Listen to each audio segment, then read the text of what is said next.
ഹരേ കൃഷ്ണ.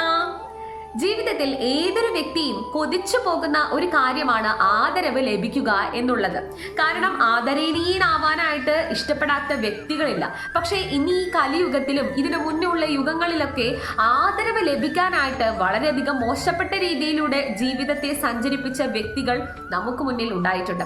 മഹാരഥനായ കർണൻ ഏറ്റവും വലിയൊരു ഉദാഹരണമാണ്. അദ്ദേഹം വലിയ ധർമ്മിഷ്ഠനായിരുന്നു. പക്ഷേ അദ്ദേഹത്തിന്റെ ധർമ്മം എന്ന് പറയുന്നത് അധർമ്മികൾക്കായിട്ട് ഉപയോഗിച്ചു എന്നുള്ളതാണ് അദ്ദേഹം ചെയ്ത ഏറ്റവും വലിയ തെറ്റ്. അതിന് ഏറ്റവും വലിയ കാരണമായതും അദ്ദേഹത്തിന് ആദരവിനോടുള്ള അത്യാസക്തി തന്നെയാണ്. ഒരുപക്ഷെ അദ്ദേഹത്തിന്റെ ധർമ്മത്തെയും ധനുർവിദ്യയെയും സമൂഹത്തിന്റെ നന്മയ്ക്കായിട്ടും ലോക നന്മയ്ക്കായിട്ടും ഒക്കെ കുറച്ചും കൂടെ വേണ്ട രീതിയിൽ ഉപയോഗിച്ചു എന്നുണ്ടെങ്കിൽ ഇതിഹാസത്തിൽ ഇതിലും വലിയ സ്ഥാനം അദ്ദേഹത്തിന് ലഭിക്കുമായിരുന്നു എന്നുള്ളൊരു തോന്നൽ എന്റെയൊക്കെ മനസ്സിൽ ഉണ്ടായിട്ടുണ്ട്. നിങ്ങളുടെ അഭിപ്രായങ്ങൾ ഇതിനെക്കുറിച്ച് രേഖപ്പെടുത്താൻ മറക്കരുത്. ഇത്രയും പറഞ്ഞുകൊണ്ട് നിർത്തുന്നു. ഹരേ കൃഷ്ണ.